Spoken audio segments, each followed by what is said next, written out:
नमस्कार विद्यार्थी मित्रांनो, आपण बघत आहात YouTube channel medical admission guidance. या चॅनलद्वारे मेडिकल ॲडमिशन संदर्भात लागणारी सर्व माहिती विद्यार्थी व पालक यांच्या गरजा लक्षात घेऊन वेळोवेळी प्रसारित केली जाते। तरी अजून हा चॅनल सबस्क्राइब केला नसेल, सबस्क्राइब करा, बेल आयकॉनवर क्लिक करा आणि आपल्या मित्रांना शेअर करा। तर आता आपण तुम्हाला जे काउन्सिलिंगसाठी जे डॉक्युमेंट्स लागणार आहेत त्या डॉक्युमेंट्सबद्दल आपण चर्चा करणार आहोत। तर आता आपल्या सर्वांनाच माहिती की आपला आता रिझल्ट साधारणपणे उंबऱ्यावर ठेपलेला आहे। 10 ते 15 दिवसात नीट 2025 चा रिझल्ट लागणार आहे आणि रिझल्ट लागल्यानंतर 10 दिवसामध्ये काउन्सिलिंग सुरू होईल। पहिल्यांदा ऑल इंडिया काउन्सिलिंग चालू होईल, नंतर स्टेट काउन्सिलिंग चालू होईल। पण काउन्सिलिंग सुरू झाली सर्वात महत्त्वाचे म्हणजे डॉक्युमेंट्स असतात आणि सगळे ओरिजिनल लागत असतात। तर त्या सिरीजमध्ये आपण पहिल्यांदा मेडिकल सर्टिफिकेटचा व्हिडिओ बघितला, त्याच्यानंतर ह्याच्या बघितला आणि आता आज आपण कास्ट सर्टिफिकेट आणि कास्ट व्हॅलिडिटी सर्टिफिकेट। सर्वात महत्त्वाची गोष्ट म्हणजे कास्ट सर्टिफिकेट आणि कास्ट व्हॅलिडिटी सर्टिफिकेट। ह्याच्यामध्ये आपण काय काय बघायचं, काय काय त्रुटी राहू शकतात किंवा आपल्याकडून काय चूक होऊ शकतं ह्याच्या संदर्भात आपण ह्या सर्टिफिकेटची माहिती घेणार आहे। तर हे दोन सर्टिफिकेट कॅटेगरीसाठी खूप महत्त्वाचे आहेत। त्याच्याशिवाय तुम्हाला दोन्हीपैकी साधारणपणे कास्ट सर्टिफिकेट सगळ्यांकडे असतं, व्हॅलिडिटी सर्टिफिकेट कोणाकडे असतं कोणाकडे नसतं। आणि कास्ट सर्टिफिकेट आणि कास्ट व्हॅलिडिटी सर्टिफिकेट ह्याचं रिलेशन मध्ये काय बघायचं आणि जे काही तुमचे ऍडमिशनला तुम्ही जाता त्या कॉलेजमध्ये जे काही ऍडमिनिस्ट्रेटिव्ह ऑफिसर्स असतात ते ह्या सर्टिफिकेटमध्ये काय बघायचं, काय बघतात हे कोणालाच माहिती नसतं आणि त्याच्यामध्ये जर काही त्रुटी असेल तर तुमचं ऍडमिशन कॅन्सल होऊ शकतं। तर caste certificate caste validity certificate साधारणपणे सगळ्यांना लागतं। एससीबीसी स्टुडंटला पण आता कास्ट सर्टिफिकेट आहे आणि व्हॅलिडिटी सर्टिफिकेट काढायला सांगितलेलं आहे। मागच्या वर्षी त्यांनी सांगितलं होतं। पूर्वी एससीबीसी स्टुडंटला काय होतं, एकच सर्टिफिकेट होतं, एकच पान होतं। पण गव्हर्नमेंटने सांगितलेलं आहे की एससीबीसी स्टुडंटनी पण कास्ट सर्टिफिकेट आणि कास्ट व्हॅलिडिटी सर्टिफिकेट दोन वेगळे वेगळे काढायचे। तर ज्या एससीबीसी स्टुडंटकडे कास्ट सर्टिफिकेट आहे पण कास्ट व्हॅलिडिटी सर्टिफिकेट नाही, त्यांनी कास्ट व्हॅलिडिटी सर्टिफिकेटला आताच ऍप्लिकेशन करून द्यावा। कारण तुम्हाला व्हॅलिडिटीसाठी साधारणपणे अजून एक 25 दिवस आहेत आणि पुढे पण आपण व्हिडिओमध्ये बघणार आहे त्याला पण पुढे कसा आपल्याला स्कोप मिळतो किंवा कशा आपल्याला सवलती दिल्या जातात ते आपण पुढच्या व्हिडिओमध्ये बघतो। एससीबीसी साठी लागते तुम्हाला तर माहिती आहे, बाकी सगळ्यांसाठी लागते तुम्हाला माहिती आहे। OBC, VJ, NT1, NT2, NT3, SC आणि एसटी। एससी आणि एसटी ह्यांच्यासाठी पण व्हॅलिडिटी कंपल्सरी आहे। म्हणजे ज्यांना रिझर्वेशन आहेत, ज्यांना कॅटेगरी रिझर्वेशन आहे त्यांना कंपल्सरी ह्या दोन सर्टिफिकेटची गरज आहे। तर caste certificate caste validity certificate हे अपलोडिंगला लागतात। अपलोडिंगला काय प्रॉब्लेम येतो, पहिल्यांदा बऱ्याच जणांचं कास्ट सर्टिफिकेट कास्ट व्हॅलिडिटीला ऍप्लिकेशन दिलेलं असतं म्हणजे त्याची रिसिट असते। मग बऱ्याच जणांचे फोन येतात, बऱ्याच पालकांचे फोन येतात, विद्यार्थ्यांचे फोन येतात की आमच्याकडे कास्ट सर्टिफिकेट आहे पण कास्ट व्हॅलिडिटी सर्टिफिकेटची रिसिट आहे, म्हणजे आम्ही जे कास्ट व्हॅलिडिटी सर्टिफिकेट काढायला दिलेले आहे त्याची रिसिट आहे, ती रिसिट अपलोड केली तर चालते का? कशासाठी? डॉक्युमेंट अपलोडिंगसाठी। नीट आहे, लक्षात घ्या।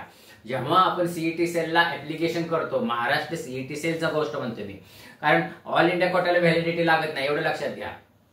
जर समजा तुम्हाला ऑल इंडिया कोटामधून जर ऍडमिशन पाहिजे असेल तर व्हॅलिडिटी सर्टिफिकेटची एवढी गरज नसते, कास्ट सर्टिफिकेट असलं तरी चालतं। पण जेव्हा तुम्ही महाराष्ट्र काउन्सिलिंग मध्ये जाता तेव्हा व्हॅलिडिटी सर्टिफिकेट अपलोड करावं लागतं। मग ते अपलोड करताना जर आपल्याकडे आपण ऍप्लिकेशन दिलेलं असेल आणि अपलोड करायला आपल्याकडे डॉक्युमेंट असेल तर त्याची जी रिसिट असती ती रिसिट तुम्ही अपलोड केली तरी चालते। कास्ट व्हॅलिडिटी सर्टिफिकेटची स्टेट काउन्सिलिंगसाठी रिसिट अपलोड केली तरी चालते। पण जेव्हा तुम्हाला एखादं कॉलेज अलॉट होतं तोपर्यंत ते सर्टिफिकेट तुमच्या हातामध्ये असणं गरजेचं आहे। तिथं रिसिट चालत नाही, तुमचं ऍडमिशन कॅन्सल होऊ शकतं। अलग लक्षात। परत एकदा ऐका, कास्ट व्हॅलिडिटी सर्टिफिकेट अपलोडिंग करताना त्याची रिसिट चालेल, पण ऍडमिशन घेताना त्याचं तुम्हाला ओरिजिनल सर्टिफिकेटच दाखवावं लागेल। रिसिटवर ऍडमिशन होणार नाही, तुमचं ऍडमिशन कॅन्सल होईल आणि तुम्ही ओपन कॅटेगरीमध्ये नेक्स्ट राऊंडला जाताल। म्हणजे साधारणपणे कास्ट व्हॅलिडिटी सर्टिफिकेट आपल्याला कधीपर्यंत असणं गरजेचं आहे तुम्हाला सांगतो। अजून जर समजा पुढे अजून एक आज आहे 23 तारीख, समजा 10 ते 12 दिवसामध्ये आपला रिझल्ट लागेल, 10 ते 12 दिवसामध्ये रिझल्ट लागेल। त्याच्यानंतर 10 दिवसांनी काउन्सिलिंग चालू होईल। अलग लक्षात, काउन्सिलिंग चालू झाल्यानंतर साधारणपणे 20 दिवसांनी आपला पहिलं मेरिट लिस्ट लागते, 20 किंवा 25। म्हणजे साधारणपणे तुम्हाला अजून 40 दिवस आहेत व्हॅलिडिटी सर्टिफिकेट तुमच्या फाईलला लागण्यासाठी। मिनिमम 40 दिवस आहेत, मॅक्झिमम ते तुमच्या मार्कावर अवलंबून आहे। कारण तुम्हाला मार्क किती मिळतात, तुम्हाला कुठल्या राऊंडला प्रवेश मिळतो त्याच्यावर अवलंबून। म्हणजे तुम्हाला आजपासून कमीत कमी 35 ते 40 दिवसामध्ये तुमचं व्हॅलिडिटी सर्टिफिकेट तुमच्या हातामध्ये असणं गरजेचं आहे। अलग लक्षात। अपलोडिंगला रिसिट चालतं, गोष्ट लक्षात आली। मग आपण caste certificate caste validity certificate ह्याच्या फरक आहे बघू। तुम्हाला जेव्हा हे फॉर्म भरत असता, तुम्ही सीईटी सेलचा फॉर्म भरत असता किंवा ऑल इंडिया कोटाचा फॉर्म भरत असता, तेव्हा सर्टिफिकेट नंबर विचारला जातो.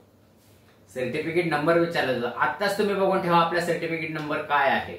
तुमचे जे काही सिनियर्स आहेत किंवा तुमचे जे काही काउन्सिलर आहेत किंवा तुमचे जे काही कॉलेजमध्ये आहेत किंवा तुम्ही पण तुमचे अनेक तुमच्या जवळचे काउन्सिलर तुम्ही नेमलेले, तुम्ही जॉईन केलेला असतील किंवा तुम्ही जॉईन झाला असतात, त्यांना विचारा की माझा caste certificate, caste validity certificate number कुठं आहे. नाहीतर तुम्ही ऑनलाईन तुम्ही ऍप्लिकेशन भरलेलं असतं आणि मग तुम्ही ते कॉम्प्युटर कॅफेला म्हणतात की हे कुठे आहे तुमचा सर्टिफिकेट नंबर सांगा. मग तुम्ही गडबडून जाता. ते 5-6 नंबर आहेत त्या तुमच्या कास्ट सर्टिफिकेटवर, 4-5 नंबर आहेत. मग त्यातला कुठला नंबर टाकायचा, तुम्ही गोंधळून जाता, तुम्ही घाबरून जाता. म्हणून आताच तुमच्या काउन्सिलरला विचारून घ्या की तो caste certificate, caste validity certificate number कोणता आहे.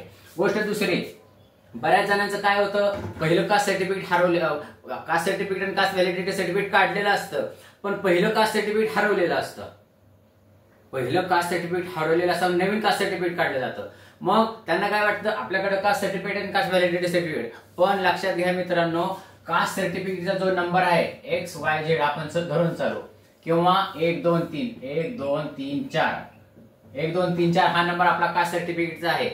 हा नंबर कास्ट व्हॅलिडिटी सर्टिफिकेट नंबरवर लिहिलेला असतो. जेव्हा तुमचं ऍडमिशन होतं आणि तुम्ही कॉलेजला जाता आणि ऍडमिनिस्ट्रेटिव्ह ऑफिसर सगळे तुमचे सर्टिफिकेट बघतो, तो हुशार असतो, तो काय म्हणजे असा मठ्ठा नसतो, त्यांना सगळं माहिती असतं. मग काय कास्ट सर्टिफिकेट नंबर ते बघतात. हा caste certificate number, caste validity certificate number, तो नंबर त्या व्हॅलिडिटी सर्टिफिकेट आहे का बघितलं जातं.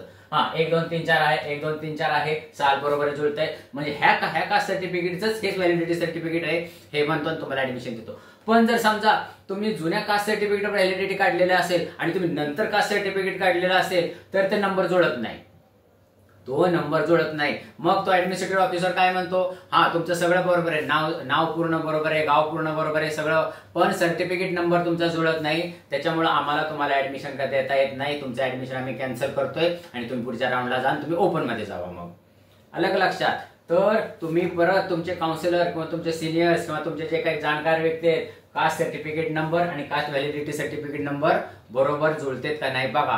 कारण ही खूप मेजर मिस्टेक आहे, बऱ्याच विद्यार्थ्यांकडून मेजर मिस्टेक झालेली आहे. कारण तुम्हाला फक्त माहिती असतं आपल्याकडे आहे, पण त्याच्यामध्ये काय आहे, त्या सर्टिफिकेटमध्ये काय लिहिलेले आणि काय कुठे लिहिलेले हे तुम्हाला माहिती नसतं.